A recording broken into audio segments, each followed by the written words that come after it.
నమస్తే తెలుగు న్యూస్ కి స్వాగతం. ముందుగా హెడ్లైన్స్.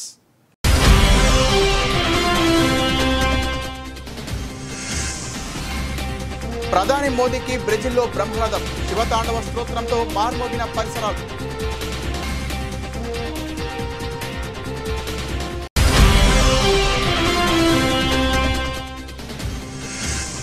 బంగ్లాదేశ్కు America shock. భారత టెక్స్టైల్ కంపెనీలకు కలిసొచ్చిన ట్రంప్ నిర్ణయం.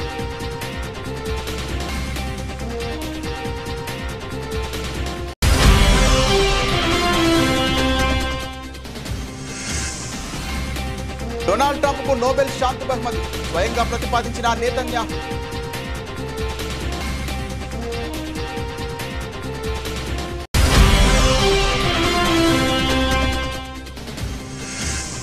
రాష్ట్రంలో మోసపూరిత పాలన కొనసాగుతోంది. ప్రజలను కాంగ్రెస్ ప్రభుత్వం మోసం చేస్తోందని కేటీఆర్ విమర్శ.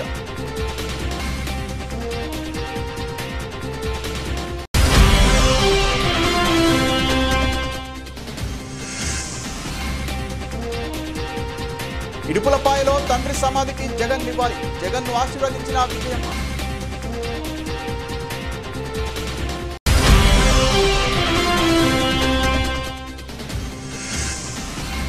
అంతర్జాతీయ పరిణామాలతో దేశీయంగా తగ్గిన బంగారం ధర. అమెరికా దిగుమతి సుంకాలు పెంచడమే ప్రధాన కారణం.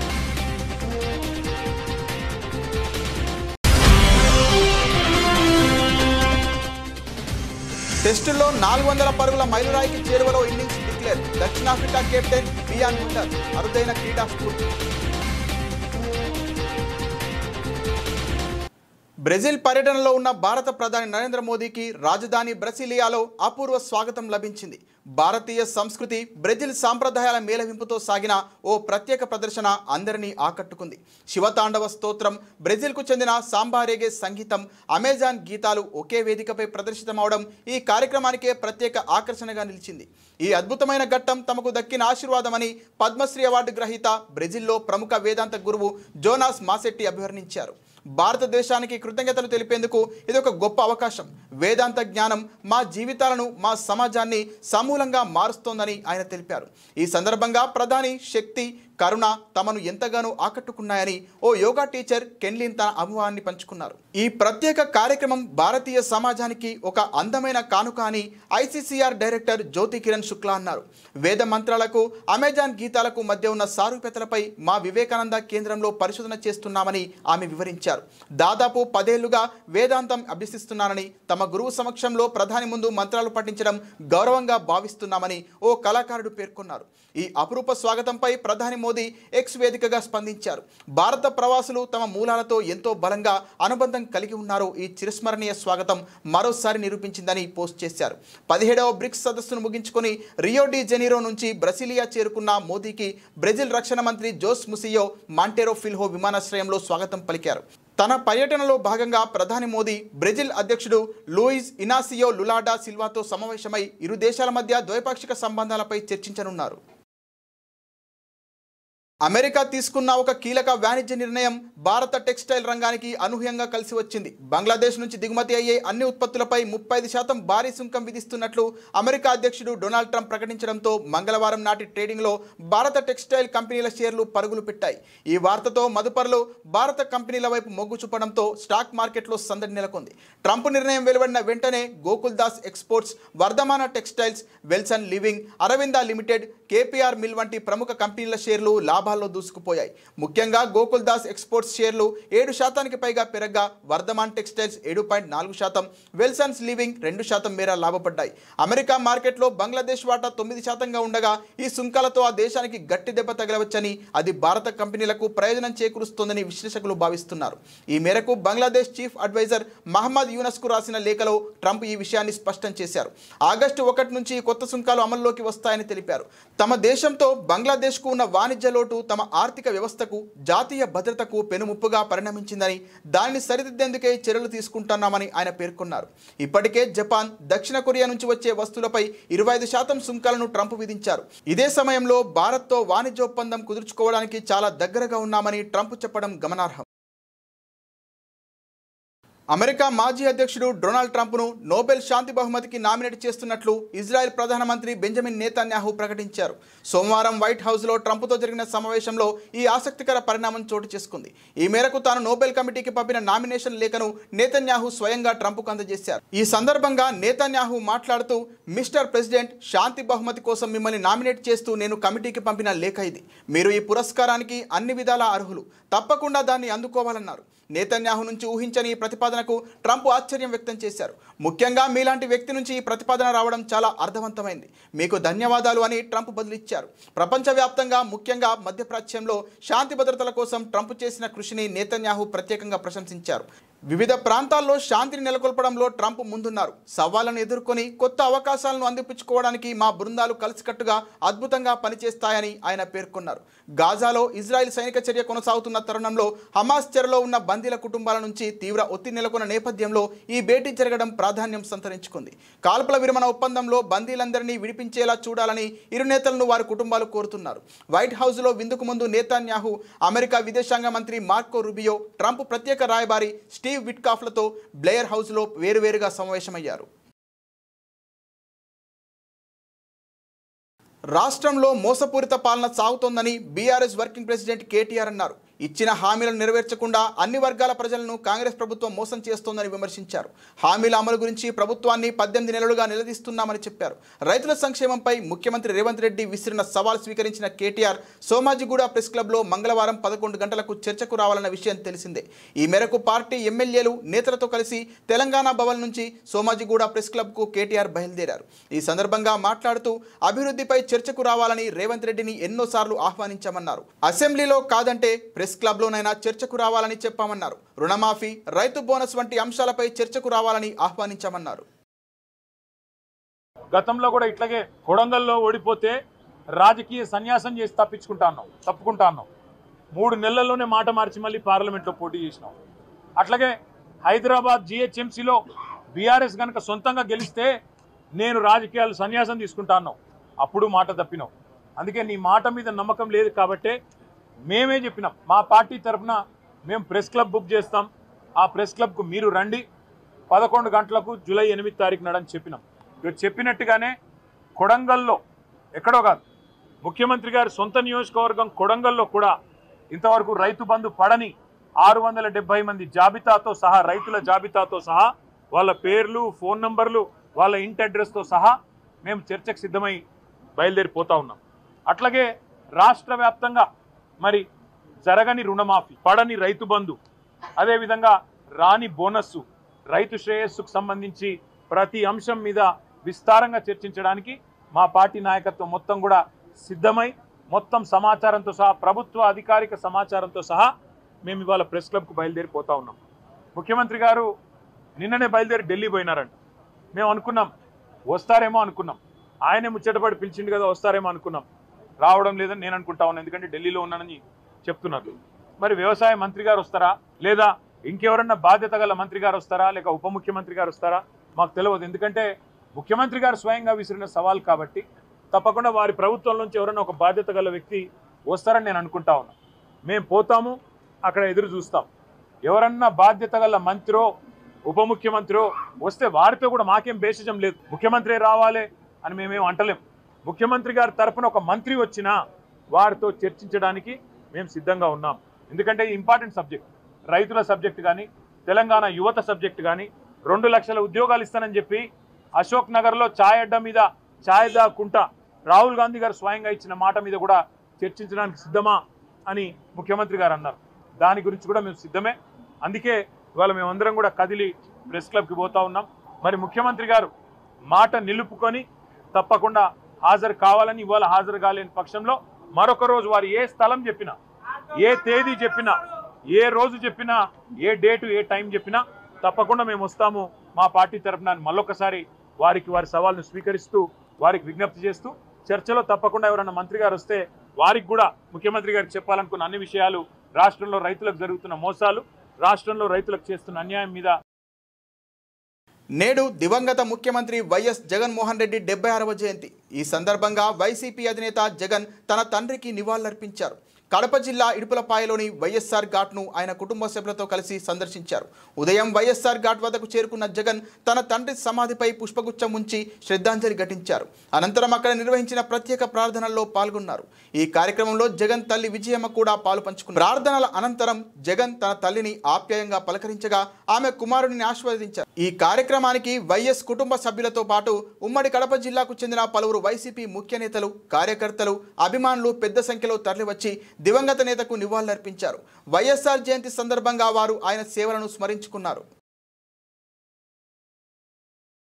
గాంధీ భవన్లో దివంగత ముఖ్యమంత్రి వైఎస్ రాజశేఖర రెడ్డి జయంతి సందర్భంగా వారి చిత్రపటానికి పూలమాలతో నివాళులు అర్పించిన టీపీసీసీ అధ్యక్షులు ఎమ్మెల్సీ మహేష్ కుమార్ గౌడ్, మంత్రి పొన్నం ప్రభాకర్, ఏఐసీసీ కార్యదర్శి విశ్వనాథన్, ఎమ్మెల్యే దానం నాగేందర్, గణేష్, ఎమ్మెల్సీలు అద్దంకి దయాకర్, బల్మూరి వెంకట్, వర్కింగ్ ప్రెసిడెంట్ అంజన్ కుమార్ యాదవ్తో పాటు పలువురు నాయకులు పూలమాలలు వేసి ఘనంగా నివాళులర్పించారు. రాష్ట్రాన్ని సంక్షేమ యుగానికి తీసుకెళ్లిన మహానేత, అభివృద్ధికి దిశానిర్దేశం చేసిన నాయకుడు, రైతు బంధువుగా, ప్రజల ఆశయ నాయకుడిగా చిరస్మరణీయుడైన డాక్టర్ వైఎస్ రాజశేఖర రెడ్డి జయంతి సందర్భంగా ఘన నివాళి. ముఖ్యమంత్రిగా వైఎస్ అందించిన సేవలు ప్రజల హృదయాల్లో చిరకాలం నిలిచిపోతాయి. వైఎస్ఆర్ ఆశయాలను కొనసాగిస్తూ వారి అడుగుజాడల్లో ప్రజాపాలన సాగిస్తున్నామని డిప్యూటీ సీఎం భట్టి అన్నారు. ముఖ్యమంత్రిగా పనిచేసిన తర్వాత ఒక దశాబ్ద కాలం అయిపోయిన తర్వాత కూడా ఇంకా రాష్ట్ర ప్రజల హృదయాల్లో చిరస్థాయిగా కనపడేటువంటి ఏకైక ఆనాటి ముఖ్యమంత్రి ఎవరంటే డాక్టర్ వైఎస్ రాజశేఖర రెడ్డి గారు. పాలకుడు అంటే ఎలా ఉండాలో ప్రజాస్వామ్య దేశంలో చేసి చూపించారు డాక్టర్ వైఎస్ రాజశేఖర రెడ్డి గారు. ఒక పక్కన అభివృద్ధిని, ఇంకో పక్కన సంక్షేమాన్ని, రెంటిని రెండు కళ్ళలాగా సైమల్టేనియస్గా ప్లాన్ చేసుకుంటూ ఈ దేశంతో పోటీ పడేటట్టుగా అభివృద్ధిలో రాష్ట్రాన్ని ఉంచారు. ఈ రాష్ట్రంలో, ఆంధ్రప్రదేశ్లో పుట్టడం మా అదృష్టం అని భావించేటట్టుగా పేద మధ్యతరగతి కుటుంబాలందరికీ కాంగ్రెస్ ప్రభుత్వంపై ఉన్న కోపాన్ని పత్రికలు, టీవీ ఛానల్ మీద బీఆర్ఎస్ నేతలు చూపిస్తున్నారని భువనగిరి ఎంపీ చామల కిరణ్ కుమార్ రెడ్డి తీవ్ర ఆగ్రహం వ్యక్తం చేశారు. 10 ఏళ్ల కేసీఆర్ అధికారం గురించి, ఇప్పుడు మీరు చేసుకున్నటువంటి చెడు ప్రచారం గురించి ఏ ఛానల్ అయినా చెప్పక తప్పదు కదా అని ప్రశ్నించారు. ఆయా కథనాలు చెప్పినప్పుడు మీరు ఒక రాజకీయ పార్టీగా ఉండి మంచిని, చెడును రెండింటిని ఆస్వాదించడం నేర్చుకోవాలని సూచించారు ఎంపీ చామల కిరణ్ కుమార్ రెడ్డి. అది కాకుండా మీడియాపై దాడి చేయడమే కాకుండా ఇంకా దాడులు చేస్తామని మాట్లాడడం సరికాదని ఎంపీ చామల కిరణ్ కుమార్ రెడ్డి అన్నారు. కేసీఆర్ మీరు ఫామ్ హౌస్లో ఉండి మీ అల్లుడు, కొడుకు రెచ్చగొట్టి కార్యకర్తలతో మాట్లాడిస్తున్నారని విమర్శించారు. ఇవాళ ఢిల్లీ వేదికగా చామల కిరణ్ కుమార్ రెడ్డి మీడియాతో మాట్లాడారు. తెలంగాణ అంటేనే బీఆర్ఎస్ అనే ప్రచారం చేసే ప్రయత్నం చేస్తున్నారు బీఆర్ఎస్ పార్టీ నాయకులు. ఈరోజు వాళ్ళ గురించి అనుకూలంగా రాసే పత్రికలే తెలంగాణ పత్రికలు, వాళ్ళ గురించి అనుకూలంగా చూపించేటువంటి టీవీ ఛానల్లే తెలంగాణ ఛానల్ అని చెప్పి, ఈ రాష్ట్రంలో మా గురించి ఎవరు నెగిటివ్ మాట్లాడొద్దు, మేము చేసిన తప్పిదాలు చూపించొద్దు, మా దరిద్ర 10 ఏళ్ల పాలన గురించి మాట్లాడొద్దు అన్న ఉద్దేశంతో మీరు అక్కసుతోటి తెలంగాణలో ఆంధ్ర ఛానల్ అని చెప్పి తెలంగాణ ఆంధ్ర సెంటిమెంట్ను మళ్ళీ రేకెత్తిచ్చే ప్రయత్నం చేస్తున్నారు. తెలంగాణ ప్రజలు ఒకటి గమనించాలి, కేసీఆర్ అయినా కానీ ఎన్టీ రామారావు దగ్గర పోయి బీఫామ్ తీసుకున్నటువంటి ఆంధ్ర పరిపాలకులుగా ఉన్నప్పుడు ఉన్న వారి దగ్గర పనిచేసిన వాళ్ళే. ఈరోజు వాళ్ళ అవసరాల కోసము ఆంధ్ర తెలంగాణ సెంటిమెంట్ను మరొకసారి తీసుకొస్తున్నారు. ఇంతకు ఈ కేటీ రామారావు అంటే కల్వకుంట్ల తారక రామారావు గారి పేరు కూడా కేవలం కేసీఆర్ గారు ఒకప్పుడు ఆయన బీఫామ్ కోసము అబద్ధం చెప్పి తర్వాత వచ్చి అజయ్ అన్న పేరుని తారక రామారావుగా మార్చుకుర్రు. మరి తారక రామారావు అని పేరు పెట్టుకోవడానికి సిగ్గులేదు, కానీ ఆంధ్ర తెలంగాణ మధ్యన వ్యత్యాసం తీసుకొచ్చి అందరూ సుఖంగా ఉంటున్నటువంటి హైదరాబాద్ నగరంలో వీళ్ళున్నంత కాలము స్నేహం, కేటీఆర్ గారి స్నేహితులంతా ఆంధ్రవాసులు, రాజులే. ఈయన తిరిగినటువంటి ఫిలిం ఇండస్ట్రీకి సంబంధించినటువంటి మిత్రులంతా ఆంధ్రవాసులే.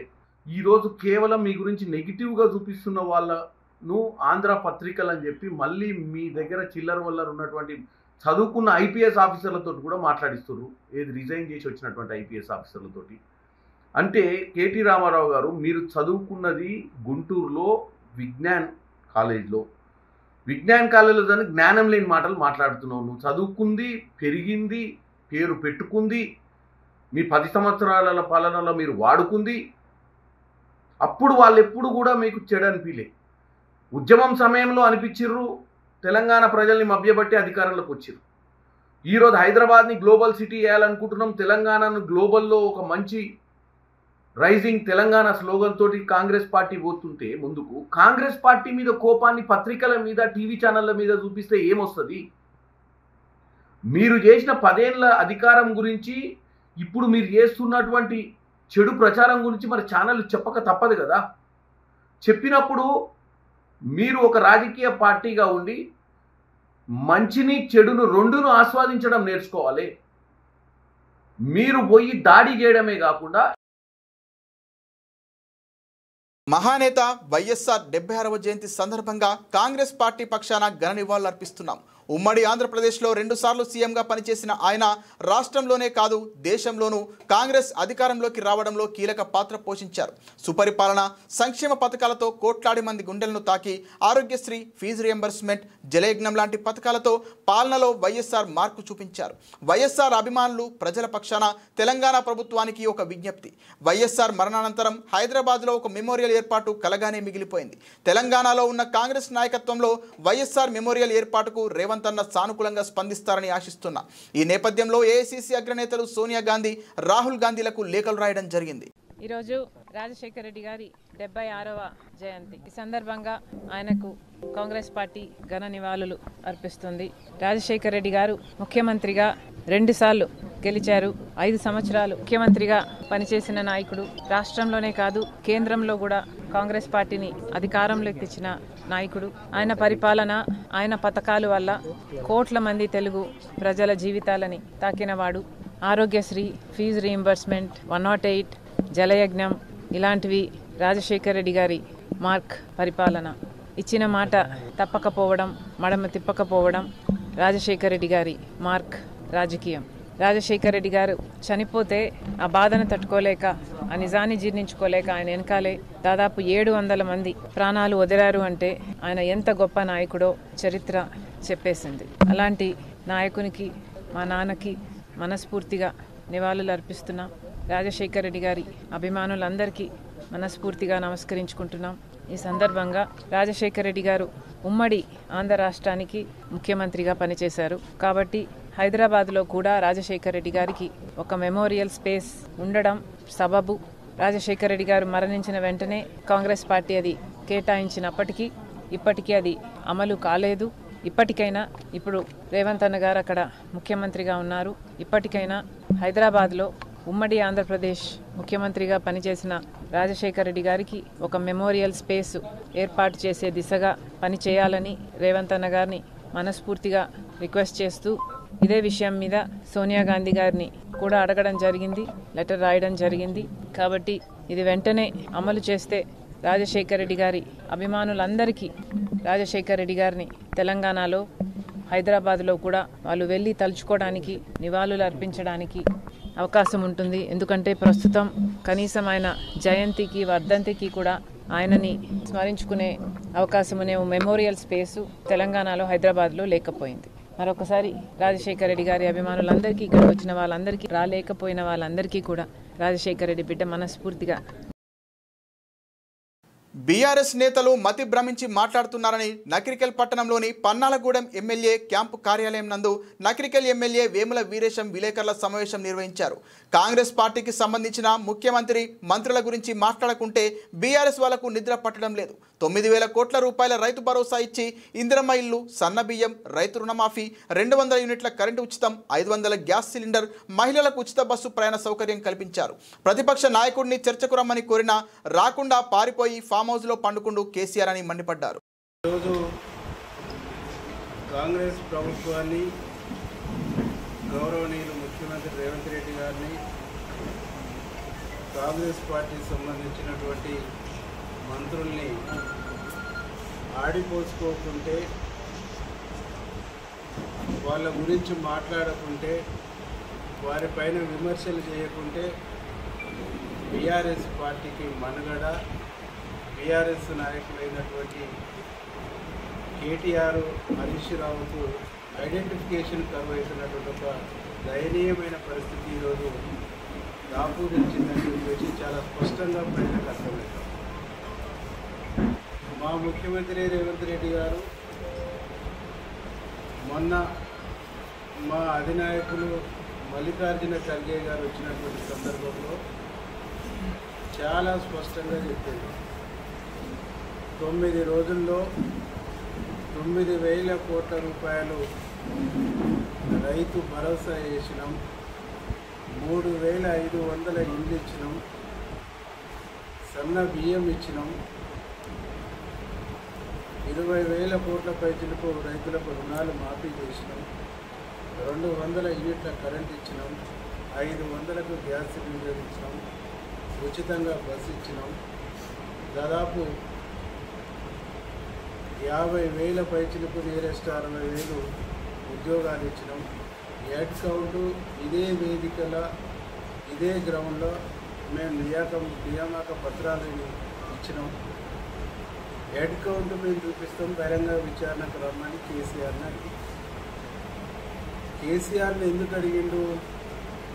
బీఆర్ఎస్ ప్రధాన ప్రతిపక్ష లీడరు అసెంబ్లీలో కాబట్టి చర్చకు రమ్మని చెప్పేసి అడిగారు. వాళ్ళ అయ్యని చర్చకు రమ్మంటే కొడుకు సంకలు గుద్దుకుంటాడు, వాళ్ళ మామను చర్చకు రమ్మంటే అల్లుడు సంకలు. ఒక ప్రతిపక్ష నాయకునిగా ప్రతిపక్ష నాయకుని హోదాలో చర్చకు రమ్మని చెప్పేసి చాలా సందర్భాల్లో మా ముఖ్యమంత్రి రేవంత్ రెడ్డి గారు స్పష్టం చేశారు. నీకు నాకు ఇచ్చిన వేదిక అసెంబ్లీ ఉంది, ప్రజలు ఇచ్చినటువంటి వేదిక. నాకు ముఖ్యమంత్రిగా ప్రజలు అవకాశం ఇచ్చారు, నీకు ప్రతిపక్ష హోదా ఇచ్చేసి అక్కడ కూర్చోబెట్టారు. అసెంబ్లీలో ఏ అంశం మీదనే నేను చర్చకు సిద్ధమని చెప్పేసి ముఖ్యమంత్రి గారు మాట్లాడుతుంటే వారిపోయి ఫామ్ హౌస్లో ఉంటాడు కేసీఆర్. వారిపోయి ఫామ్ హౌస్లో ఉన్న కేసీఆర్ అసెంబ్లీకి రాడు, ప్రజల పక్షాన మాట్లాడాడు, అసెంబ్లీలో చర్చల్లో పాల్గొన్నాడు. పాల్గొనకపోగా ఫామ్ హౌస్లో ఉండి కుట్ర చేసి కలదాగిన పూర్తి సందంగా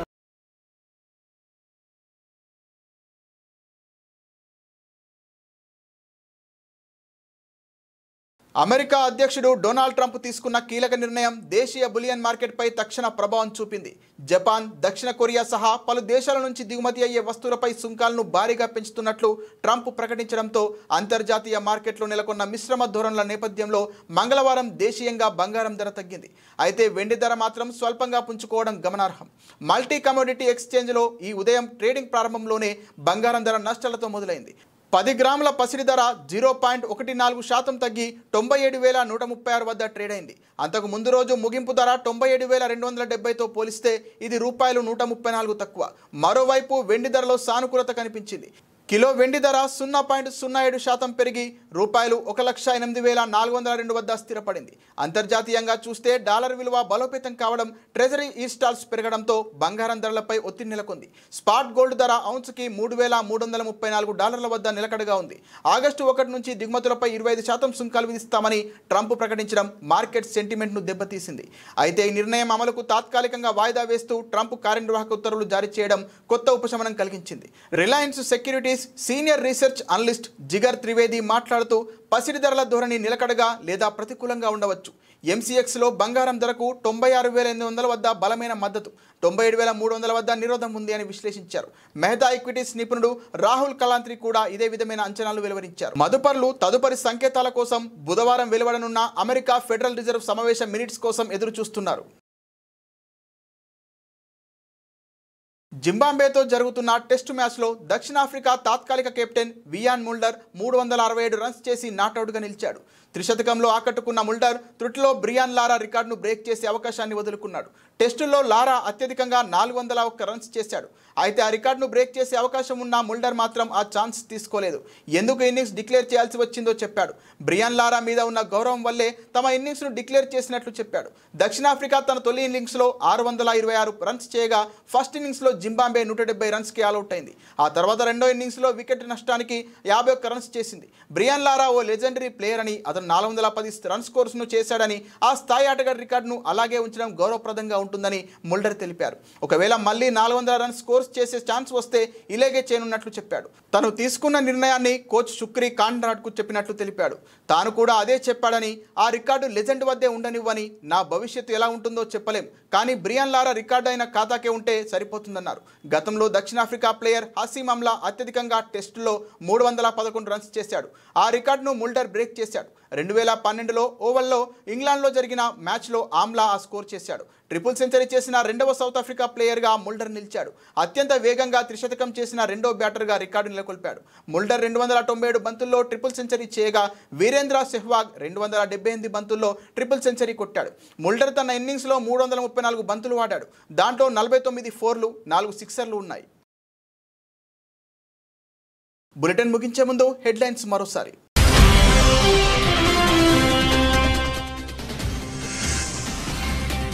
ప్రధాని మోదీకి బ్రెజిల్లో బ్రహ్మరథం, శివతాండవ స్తోత్రంతో మార్మోగిన పరిసరాలు.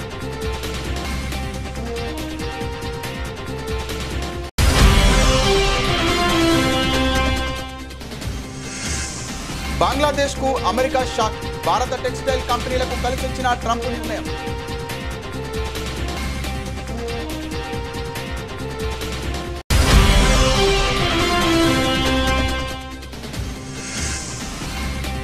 డొనాల్డ్ ట్రంప్కు నోబెల్ శాంతి బహుమతి, స్వయంగా ప్రతిపాదించిన నేతన్యాహు.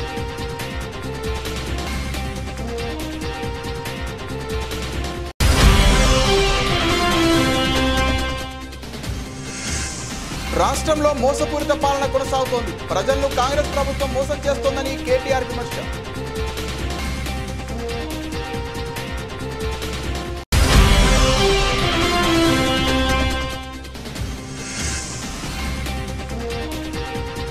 ఇడుపులపాయలో తండ్రి సమాధికి జగన్ నివాళి, జగన్ను ఆశీర్వదించిన విజయమ్మ.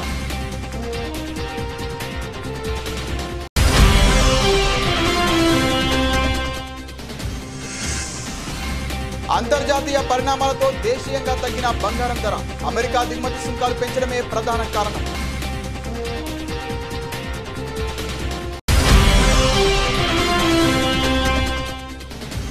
టెస్టుల్లో 400 పరుగుల మైలురాయికి చేరువలో ఇన్నింగ్స్ డిక్లేర్, దక్షిణాఫ్రికా కెప్టెన్ బియాన్ ముల్డర్ అరుదైన క్రీడా స్ఫూర్తి. ఇది ఇవాల్టి బులెటిన్. మరిన్ని వార్తల సమాహారంతో మళ్ళీ కలుద్దాం. నమస్తే.